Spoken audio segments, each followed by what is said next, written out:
that the Revenue Minister Saab, while replying to the discussion, would respond to all the issues which I have raised, sir.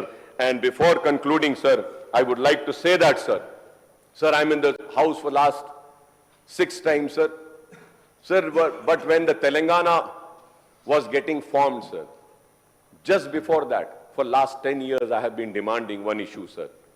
And the BRS government never heard that, never wanted to do, sir.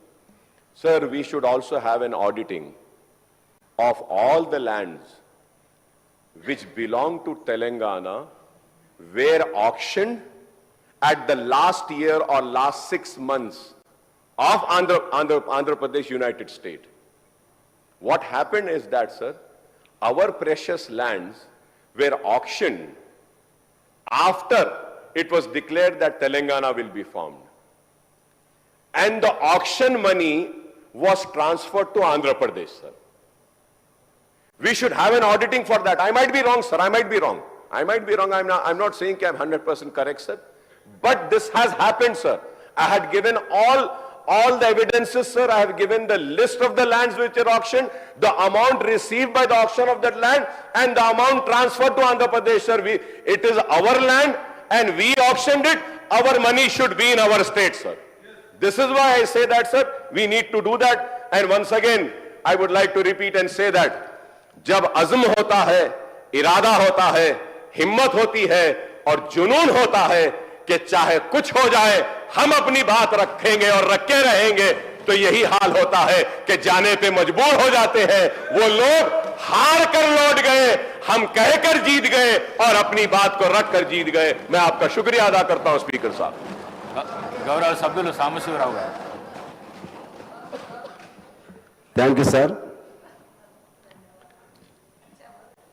ఇన్ని రోజులు మా గొంతు నొక్కేస్తున్నారంటే కొంతమంది అయినా నిజమేనేమో అని అనుకున్నారు। 10 సంవత్సరాలు ఈ తెలంగాణ ప్రజల గొంతు నొక్కేశారు। ఇప్పుడు మరలా అప్పుడు అధికారంలో ఉండి ఎవరిని మాట్లాడనివ్వలేదు, ఇప్పుడు ప్రతిపక్షంలో ఉండి ఎవరిని మాట్లాడనివ్వట్లేదు। అప్పుడు రేవంత్ రెడ్డి గారిని నిన్న వారు గంటలు మాట్లాడారు అధ్యక్ష।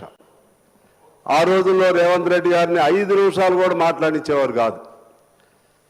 అంటే అసలు ఈ తెలంగాణ రాష్ట్రం అంటే ఎవరిది? 4 కోట్ల ప్రజల సంపద ఇది, ప్రజల గుండెకాయ ఈ అసెంబ్లీ। 4 కోట్ల మంది ప్రజల గుండె చప్పుడు వినిపించేటువంటి పవిత్రమైన దేవాలయం ఈ అసెంబ్లీ। మా గొంతును నొక్కే అధికారం వాళ్ళకి ఎవరిచ్చారని చెప్పి నేను మీ ద్వారా అడుగుతున్నాను అధ్యక్ష। మీరు ధర్మరాజు లాంటి వాళ్ళు, నేను మొదటి మీటింగ్లో చెప్పాను, ధర్మరాజుకైనా ఆగ్రహం రావాలి, అలాగని అజాత శత్రువే అలిగినాడు అన్నట్లుగా రావాలి। ఎందువల్లంటే ఇంత ప్రాధాన్యత కలిగినటువంటి గొప్ప బిల్లు ఇది। ఇప్పటికే ధరణి పేరుతో ఈ భూమాతను బంధించారు వీళ్ళు, తెలంగాణలో ఉన్నటువంటి రైతాంగాన్ని బంధించారు। ఆ బంధించబడినటువంటి భూమాత సంఖ్యలను తెగదింపే ఒక మంచి ప్రయత్నం ప్రభుత్వం చేస్తుంటే అది చర్చించడానికి, దానికి సంబంధించిన సూచనలు చేయడానికి కూడా మాకు అవకాశం ఇవ్వకుండా గత 4 రోజుల నుంచి చూస్తూ ఉన్నాం। ఈ విధంగా వాళ్ళు చేస్తూ ఉంటే ఇక మీకు అనివార్యమైన పరిస్థితులు మీకు రావాల్సిన అవసరం ఉంది అధ్యక్ష।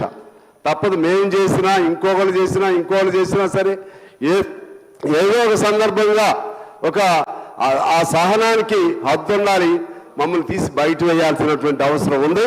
ఇప్పటికే నేను ముందు అక్బర్ గారితో కూడా చెప్పాను, ఎందుకంటే స్పీకర్ గారికి చెబుదాం, ఎందుకంటే ఎంతసేపు ఇలా నడుపుతారు వీళ్ళు, ఎవరిని ఇలా వాల్యుబుల్ బిల్లు మీద చర్చ జరుగుతూ ఉంది, చాలా సూచనలు ఉన్నాయి,